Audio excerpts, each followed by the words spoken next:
Hi, I'm Susanna Bowling, and this is live from the Hotel Edison. Times Square Chronicles presents. When I met and heard of my next guest, seeing what she did for Tibetan art blew my mind. What you're seeing right now in this picture is her living room that she donated to the Smithsonian Institute.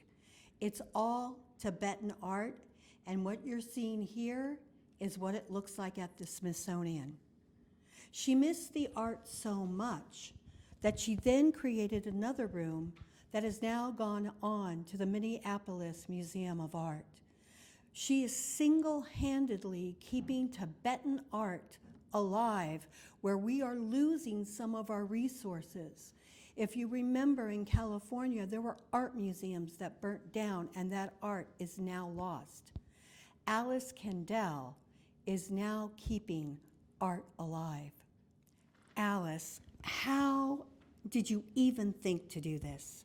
Because it's remarkable. Well, it's a long story how it started. We want to hear I it. was in college, freshman in college, and we were on our way on a trip to Russia with a professor of Russian studies. And one of the girls who was going on the trip said to me, "Would you like to go to Tibet afterwards?" And I said, "Sure, I'd love to. Tibet is wonderful to me. It was very spiritual, and I didn't know anything about it, but I wanted to go." And so I told my parents, "I'm on my way to Tibet after Russia." And they said, "There's a war with China and you're not going." So I had to go home. But she went Oh, wow. by herself. And of course, she didn't get into Tibet. But she was stopped on the border of Tibet in Darjeeling. You've heard of Darjeeling, Sure, where the tea. tea comes from. And there was a hotel there right on the border called the Windermere Hotel. And while she was there, the crown prince of a little country on the border of Tibet, right next door, called Sikkim, Sikkim, he came down to visit his children in school. His wife had passed away, and he had these 3 children in school. And I'll make a long story short, they fell in love. And she married him.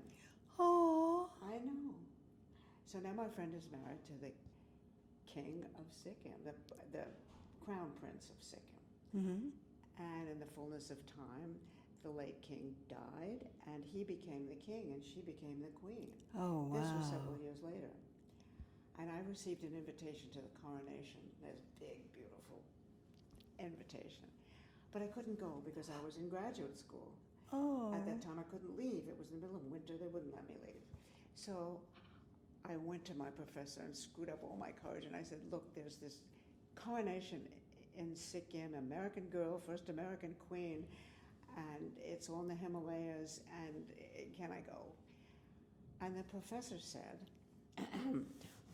"When fantasy becomes reality, a member of the Harvard psychology department should be there to witness it." Oh. So I got to go. Isn't I that love wonderful? his response. I know. Fabulous. Who else but a Harvard professor? So I was completely blown away by the country, the air, the Himalayas are right there with the snow blowing off all the mountains, and the monks chanting, wonderful people, sweet, lovely people, and of course the art was so beautiful. It's But stunning. nothing was for sale. It was a Buddhist country. It's right on the border of Tibet. Used to be Right. part of Tibet in the 15th century, and it's a very Tibetan country, very Buddhist, and the art is all Tibetan. So I just loved it. But nothing was for sale because it's religious art. It's not art. It's religious iconography, and they used it. So I couldn't buy it. But when I came back to New York, there were the refugees coming in from war-torn Oh, right. Tibet. Right. And they had things, although I was a little bit late because they had already come and I was late. But anyway, I got some of the families that were not willing to sell in the beginning. And I promised them that it would be in a sacred space. I promised them I wouldn't sell it. And it is. I wouldn't ever. I've never sold anything. I once tried to sell one piece. I got my price. I said, no, it's not for sale. I just don't. I don't sell that. It's kind of like the Raiders of the Lost Ark, and you're cursed if you sell something religious. I don't know about that, but I never did. And so the art was, the pieces, I loved them. They were all over the house. And my children would say, oh, I always knew when company was coming because the offering bowls were full of candy. So eventually I put it all in one room. It was in my dining room. The picture that you saw is my dining room. And it got bigger and bigger. And I realized that I couldn't keep it anymore, that it really did not belong to me, that it was a step back into history that didn't exist. You know that China blew up all of Tibet. It melted all the gold down, picked out all the stones. Which is why you were... dynamited all of the monasteries, 6,000 monasteries, except for 6,000? 6,000, filled with frescoes from 900, 1,000 years ago. So you have literally single-handedly saved what's left. yeah. Well, I don't know of any other place that has it like this. It's a step back into history. But it's The way it also... was. Everything is old in there. It's also a step back into the history of religion, of the history of where we've come from. Because I personally believe that all religions are the same, that it's kind of the same people, the same thing, they've just been given different names. You know, you're so right. The top people in each religion are more like each other than the lower ones. There is a central piece. And you can be Buddhist and something else. It's not exclusive. You can be a Buddhist, and you can be Christian, Jewish, Muslim, whatever, and still be a Buddhist. I have been very, very, very blessed in my life to meet a lot of spiritual leaders. Arun Gandhi, I met him. The Abbot of Athos, who is part of the head of the Greek religion right now, I know him. Somehow these people get brought into my life. And they stay, actually. They stay. Oh, sure. On WhatsApp, I literally once a month get videos and things from the Abbot of Athos. Nice. You know, we have a book outside of both of the shrine rooms, one in Washington at the Smithsonian. It's free, by the way. And 364 days a year it's open. Oh. So, and then it's also free in Minneapolis. So... now, the books that are here, are these books that you did, or are they books that of the art? Are they catalogs? They're almost like a catalog. It's My Shrine Room, written by a great scholar who was head of religion at Columbia, Robert Thurman, who is also a monk himself. And it's a story of my shrine room and then the pieces in it. And this is the whole thing that you showed. And these are individual pieces with descriptions of it. But it's not the experience of the whole room. The experience of the whole room is a very spiritual experience that we read about in the little books, the comment books that they put next to us. Oh. Next to the thing. I mean, comments of you changed my life forever. I've never seen anything like it. I had a sudden feeling of peace and spirituality, which I can't explain. It affects people like that. And the Smithsonian, not the Asian Art Museum curator, but the Smithsonian, the whole Smithsonian wrote this letter about it. He went in every day. It affects people differently. It affects them spiritually. A lot of them, not just one person. Do you want to read the letter? Yes.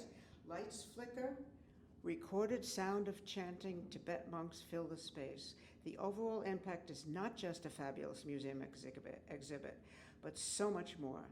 Annually, hundreds of thousands of visitors to Washington, D.C. come to experience the shrine room. They pause, they meditate, they reflect. Minds are stilled, spirits shine. The shrine room centers in the mind the chaotic universe and creates an overwhelming sense of peace that can have a lasting effect. This is somebody just going into this room. The UNESCO Constitution, written in the aftermath of World War II, begins with the insight: wars begin in the minds of man. So it is in the minds of men that defenses of peace must be constructed. Alice Kandell's Shrine Room does just that, constructing peace in the minds of millions of people in a most heartfelt and soulful way, one person at a time. It has that effect. Did you know when you were collecting the art, or even before you started to collect the art, that this was your path in life, that you were there to open spirituality up to other people? Did you know this was your What path? a nice way of putting it. Thank you. You're welcome. No, of course I had no idea. I had children and a family, and before that I was a student and traveling around.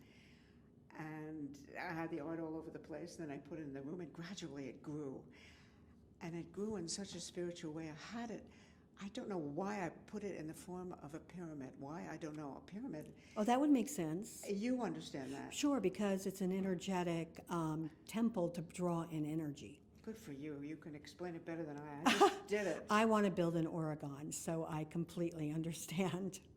That's interesting that you say that. Good for you. Thank you. Now I'm beginning to understand. But somehow I just put it in the form of a pyramid, which you can see in that picture. Maybe that's one of the things. Plus the pieces are very spiritual and carry with them a very deep spirituality. And I don't know if you can see that. The Buddha's at the top. I see. And then it goes down, and then underneath is another pyramid, and then a little one over here. No, this makes. I don't know why. Are there crystals in there? No. Oh, maybe unless it, no. Anyway, that's the story. But you also do something else that's highly interesting. You're going to be in an opera tonight. Tonight and tomorrow night and the next night. How did that happen? Oh, well, we do the acting roles at the Metropolitan Opera on stage during the opera. When you go to an opera, there's lots of people on stage, Right. and you don't always see them singing. The ones who are not singing are acting, and we can turn our backs to the They're conductor. supinaries, right? Well, they call us actors, Yeah. And we dress like everybody else, and the chorus sings, and they look at the conductor, but we can turn around and move and walk. In The Queen of Spades, I was the double for the Countess. The Countess had to go off and change her clothes, but she also had to be on stage. Ah. So they had a double, and that was me. Oh, that's fun. Well, that was fun. And The Queen of Spades. What's was your just favorite amazing. opera? Oh my God, the one I'm working on now. Now the problem is we're working on several at the same time. Okay, I don't so- know. I love them all. I really do love them all. It's such a thrill. It's so exciting. When I first started, I snuck backstage just before it started, and the gorgeous sound of the orchestra just wafted over me, and the sound of the beautiful voices, and it was just ecstasy. And I had to suddenly go out on stage and get into my act, and it was just overwhelming. I loved it, and it never left me, and I never said, how am I ever going to get tired of this? Never. I love it. We already know that we have a mutual friend, Kid Wasserman, but we also have another mutual friend that I didn't know, Barbara Tober. So has she been to see? Tober. I know that name, and I have met her at lunch She with her once. gave the Yeah, chandelier. she gave a lot of money. Yeah. The new chandelier. And she's massively into supporting opera and supporting things that bring music and art to life. I know about her, and I did have lunch with her. Oh, you would once. love her. She's Oh, seriously didn't she? fabulous. She was wonderful, yeah. She gave a new set of chandeliers, I guess. What Yes. happened with the chandeliers? Her It's husband- interesting. Her husband died, and she wanted to give something Oh, God bless her. that gave light. What happened was during World War II, America bombed the Opera House in Austria, the Vienna Staatsoper. Oh, okay. I was like, in New York? Really? They had the ammunition. No, in it. yeah, I know. And they rebuilt it after the war. And as a thank you gift, Swarovski, which is an Austrian crystal Crystal. company, donated, the Austrian government donated that chandelier Oh. But then something happened. It got old and something had fallen apart. So I guess Barbara Tober gave a new one. She did. Yes. As a matter of fact, Bravo. I was invited God to. bless her. I was It's invited beautiful. to the gift giving, and I Oh, couldn't make it. nice. I was fighting an illness and had to stay home, and it was like, Oh. but yeah. Well, God bless her for doing that. It is the symbol of that opera house, which is one of the best opera house in the world, supposedly, and that is a symbol of it. How did you get involved in doing the operas? Well, I'd always loved opera. My mother took me, but I went to a birthday party of a famous opera singer. And he put me at the table of somebody. And she said, "Are you at the Met?" I said, "What? I'm a psychologist." No. No. She said, "Be there at 2 o'clock on Wednesday." I'm not going Tuesday at 2 o'clock or Wednesday at 2 o'clock. I'm working. I have a job. I'm a psychologist. And Wednesday at 2 o'clock came along. And you I went. got a little bit, I started to think about it, and I went. And that was the end of that. So do you still practice psychology? I did for a while. But rehearsals are during the day, and the performances are at night, and it became too cumbersome to also have patients and groups, and it was too hard. So I And not only retired that, from but the opera heals and the the psychology. It was such a draw. There's nothing like the opera, what it does to you inside. It's just a draw, and you can't do anything else. It's wonderful. What would you like our readers to know about you? About me? Yes. My father always said most people have a chance in their lives. Most people don't take it. Well, I left graduate school for 3 weeks and went off to some crazy place with nothing. And that was amazing. It changed my life. And that led to this wonderful shrine room. And somebody said, "Be there Wednesday at 2 o'clock." Well, I'm not going. I'm busy. Something drew me. I took a chance. And it changed my life, both of them. I don't know if that's an answer. No, yes, it is. What's next for you? Oh, who knows? Who knows? It comes from out of space. I have no idea. Where did the opera come from? Where did the Tibet come from? I don't know. Was there, did you ever have, I want to be this when I grow up? I don't think so. No. Really? No. Psychology, I have a PhD from Harvard in psychology, and in my senior year, I thought medical school or psychology, and I thought psychology would be more interesting. Why? Because everybody wants to find out about themselves, right? Oh, yeah, absolutely. So Well, that's where I went. I just think it's amazing what you do. I think it's amazing that you donated all this art. Well, it didn't belong to me. None of it belongs to you. Nothing belongs to But most people any don't know person. that. Well, Most people want to hoard on and grab I did too. on. I did for a while. Yeah, but And you then I gave it realized away. it didn't belong to me. I gave it away early on. And then the next, I missed it so much that I built another one. And that's all, there's nothing left. China, dynamited all of the monasteries. So there's I nothing know. It's left. devastating what Nothing they've done. except retreads in the auction galleries. I never bought from auction galleries. I only bought from families because I knew It was also helping the family. helping the families, and it was authentic and real. It wasn't put together after a fire or something. But I think, because of your heart and because of your generosity, there is going to be so many other people that will be able to live on, open up. Maybe in a strange way, you are doing psychology with this.